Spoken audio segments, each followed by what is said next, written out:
Well, if you noticed, the age of the speakers have been going down.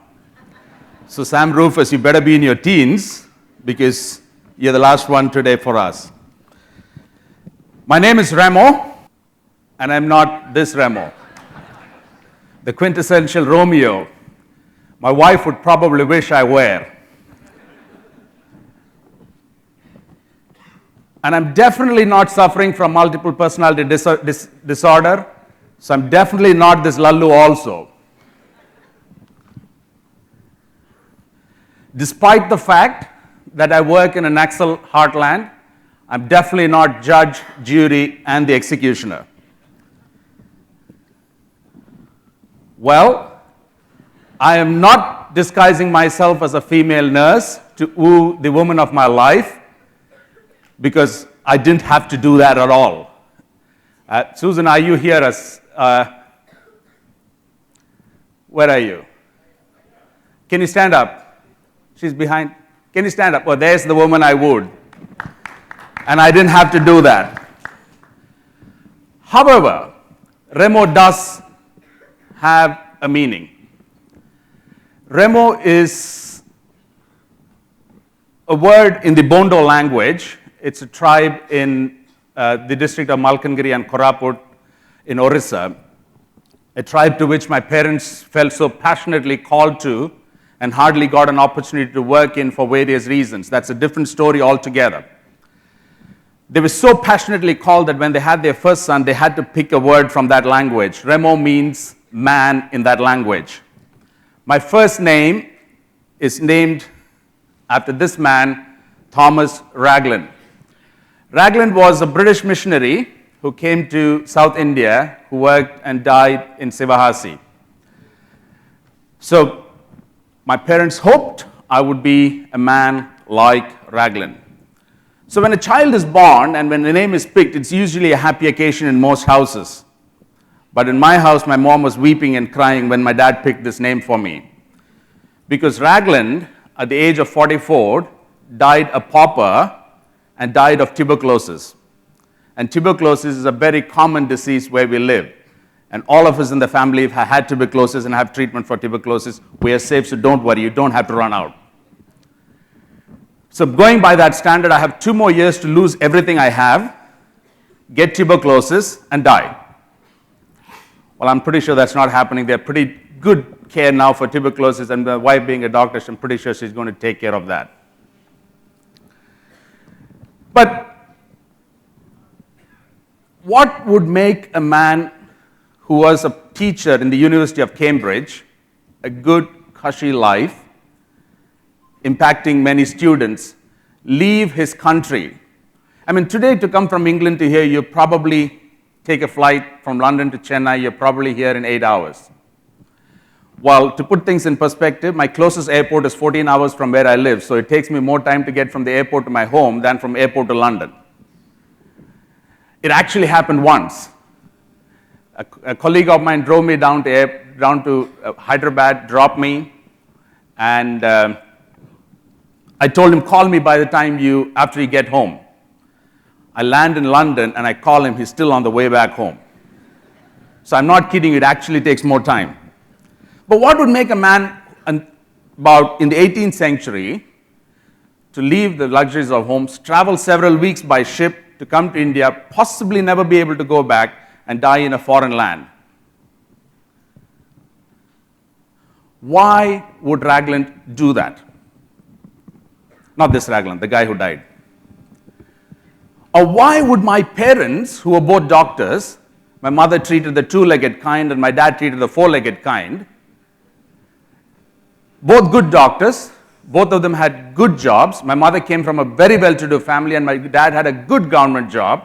Why would they choose to leave that and go to Malkangiri? If it takes 14 hours today, it took them 3 days in 1967 to actually reach from Chennai to Malkangiri. Why would they choose to do that? Or why would a guy called Guru Madi, a local Koya tribal boy, a first-generation convert, chooses to be a witness for the Lord and chooses to work bang in the middle of the Naxal heartland, chooses to establish churches in 5 villages where Naxals meet on a weekly basis for their weekly meeting, choose to be working in those villages, eventually get in trouble with the Naxals, get kidnapped by the Naxals, be beaten the whole night till his chest ribs broke, and when he was almost dead in the morning, shot in the back and killed and thrown. Young guy, 32 years old, wife and 2 kids. His oldest kid is younger than my youngest kid. Why would he choose to do that? Or why would I choose to live in Malkangiri, try to upset the status quo and get into trouble almost on a regular basis with the guys who like order and status quo, which is not necessarily just and right? Why? A question that begs an answer. Was it pity? Was it pity that brought Ragland from England? Was it pity that took my parents from South India to Orissa? Was it pity that made Guru Mahdi lay down his life for those peoples in the Naxal land? Or was it pity that makes me get into trouble every time?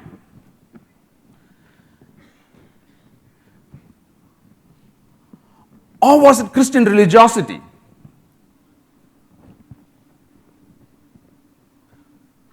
You know, we as Indian Christians, a lot of our theology is based on our Hindu understanding of karma and dharma. And a lot of our Christian response to that is based on the karma and dharma, which is why we have a lot more people giving much more money easier for church buildings than they would do for actual work on the ground. Which is why you have a lot more people giving money easily, and even non-Christians are happily willing to give money to people based on their religious beliefs or based on pity. If these were the reasons, why is that 1/3 of the global population still does not have access to the gospel? And majority of this 1/3 of the world lives right here in our country. Well, yes, 2% is big enough a number to be salt and light. I'm not going by those numbers, but if you really look at access to gospel to large chunks of people right in our country, they still don't have it. What's stopping us from taking the gospel from what we have received 2,000 years ago to the community that we live and serve in? And if you're thinking just because I come from rural India, you're thinking that, oh, gospel has not reached the people, it's all in the rural India. Here's newsflash. In 1947, 30% of India lived in urban India, and 70% lived in rural India. Today, it's close to 50-50. And with the number of people moving from rural India to urban India, it's going to go more towards urban India than to rural India. So here's my friends and brothers and sisters in urban India. You have more people living who don't have access to the gospel right where you are than I do. So therefore, just get this fact out of your head that it's in urban India, it's not as needy as much as it's in rural India. Well, let's go back to look for our answers from Jesus, and that's always where I've looked for my answers to. And that's the best place to find my answers to this question, why? Matthew 9:36, when he looked at the lostness of man, he was moved with compassion because he saw the multitudes that were lost and were like sheep without a shepherd. When he saw a man in sickness, Matthew 14:14, he saw the multitudes and they were sick, and he touched and healed them. And when he saw people in physical hunger, he said he was moved with compassion and called his disciples and said, these people have been with me for 3 days, and therefore get them something to eat. And when he saw the 2 blind people, he was moved with compassion, and he touched them, and they got sight. And when he healed the leper in Mark 1:41, he said, he was moved with compassion, and he asked him, are you willing? And he said, I am willing. And then Jesus said, be clean. What's the operative word in all these? And I've just picked some of the examples, a lot more examples to this. The operative word in all these is compassion. Compassion is not pretty, not pity, because pity does not cost you anything. Because pity addresses the symptom, compassion addresses the problem. Compassion costs you. Look at what it cost Jesus. It cost him his life. Because he was compassionate, they hung him on the cross. Because Guru Madi was compassionate, they shot him in his back. Because Ragland was compassionate, he came and died in a foreign land of a disease that today is probably curable, was uncurable then. Because it's compassionate, it drives Susan and me, my wife and me, to do what we do. So what is stopping us from having this compassion? What's our problem? Because today we live in a world where we say, I love me. Pastors, I'm sorry. The last 15 years you have stopped preaching about others. Today in our church, all messages, our churches, our theology is revolved around come to church and God will bless you. Come to church and this is how you will be blessed. Come to church and this is how it will benefit you. When was the last time you heard a church preach? When was the last time you went to a fellowship where you heard there are people out there hurting? Growing up as a kid, that was all our services. With the era of liberalization, we have become very self-centric. It's always me, me, me, me. And even our photographs have become selfish. And somebody actually told me selfies are actually a classifiable narcissistic disorder. So how many of you here really need to go see the psych shrink? I don't know. So after this, if you want to come take selfies with the people, you want to keep your mind there. Let me tell you my story. Well, people say, both the speakers said they were nothing and the Lord used them. Well, I was a good student, okay? I was not a dud. Sorry, I didn't call you a dud, okay? I was a good student. I was a first-class student all through my life. First in my school, first in my college, a gold medalist through all my Loyola years. The only guy who beat me in Loyola was my senior, who was a blind guy. I mean, I tried hard to beat his score. I couldn't, but for my class, I still got my gold. I always wanted to go serve the Lord wherever the Lord called me to. And I've always had this feeling of being called to be a missionary, being what people call a full-time worker. Well, both of the terms, I have a problem with the full-time worker. We want to talk to me about that. Come talk to me during the break. We'll talk about why I have a problem with that term.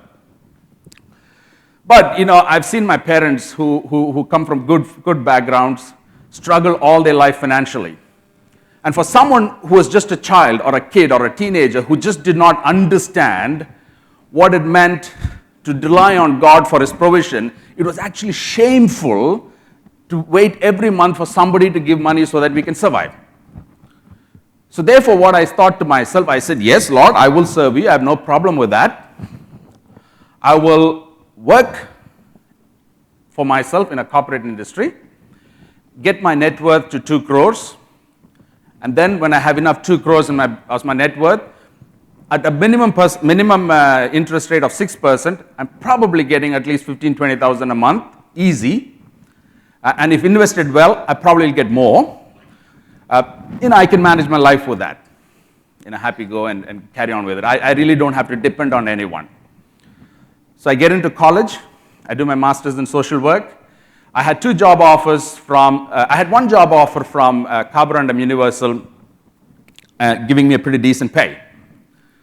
The next interview came. I refused to go for the interview because I wanted my other friends to get an opportunity to get a job. And I was sitting there in the college lobby, and 2 of my classmates, 2 girls, came and said, why aren't you going for the interview? I said, if I went for the interview, I'll get the job. And this company had only one vacancy. They said, no, you're too proud. I said, no, I'm not too proud. I know I'm capable. I will get the job. They said, no, it's a challenge. I said, don't push me, because I'm not one to back away from a challenge. You know that very well. They said, it's a challenge. Let's take it. I said, listen, I will get the job, and when I get the job, I will not let go of it. I will hold on to it, and none of you are getting it. Okay? Interview happens, and guess what happens? I got the job. I did. Okay? And true to my word, I didn't let go of it. I held on to my first appointment order, and I held on to my second one as well. They begged and pleaded, but I was too proud to let go. I said, you deserve it. You didn't trust me. I'm not letting go. The carborundum had a condition which said I had to pass all my papers to join them. Gold medalist, passing all papers, easy. The other job didn't have such a condition.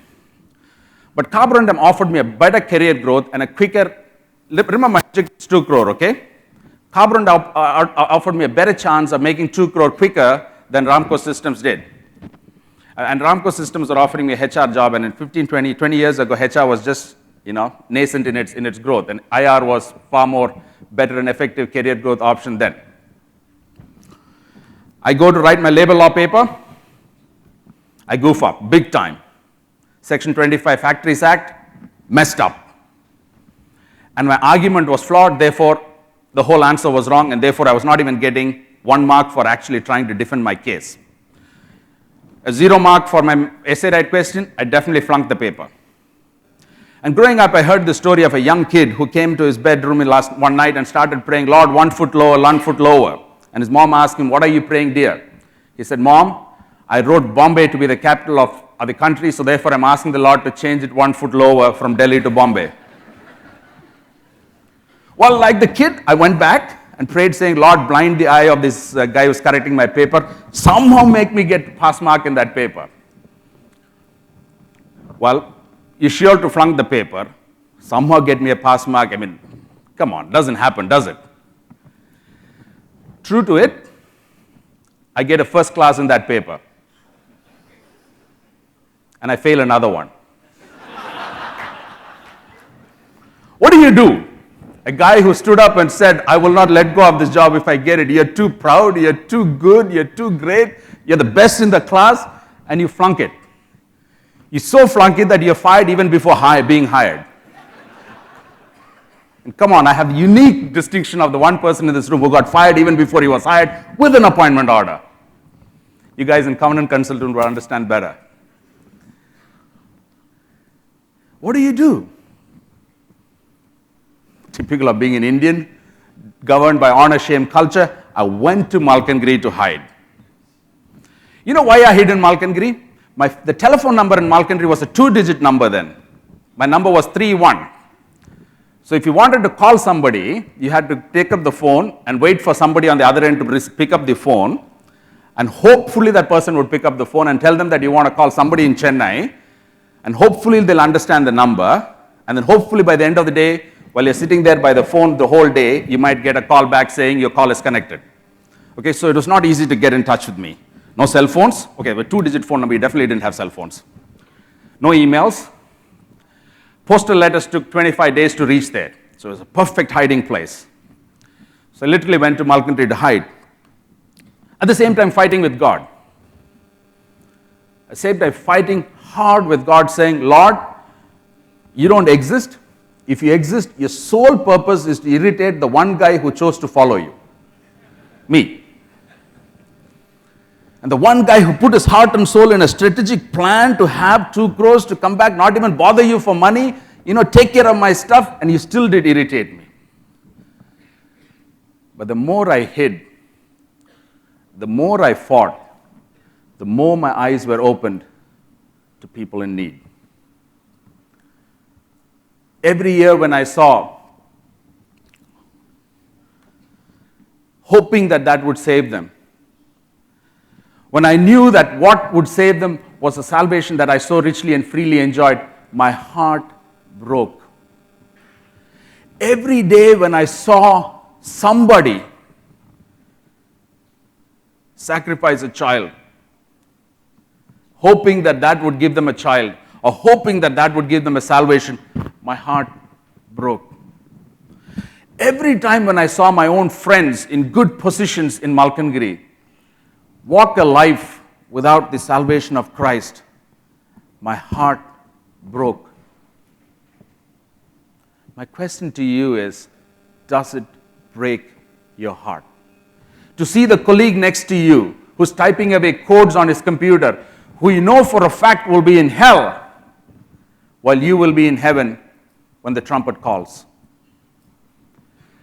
When you walk down the street, When you see those millions of people who walk by you, who you know would probably be on the wrong side of judgment, while you will be on the right one. The colleague that travels with you on the bus from your home to your workplace, who you know doesn't have the salvation of Christ, does it break your heart with compassion? Unfortunately, my brothers and sisters, today we are an earphone culture. When we grew up as kids, when we studied in South India and we had to go up to Malkangiri, we used to love train rides, simply because we got to meet new friends. Today, the moment we get into a bus, we pull our cell phones, plug our earphones into it. Sometimes I really wonder if someone is actually listening to anything on that at all. Or is it just a way of saying, I'm engaged, I don't want to talk to you. This is my space. No entry, no exit.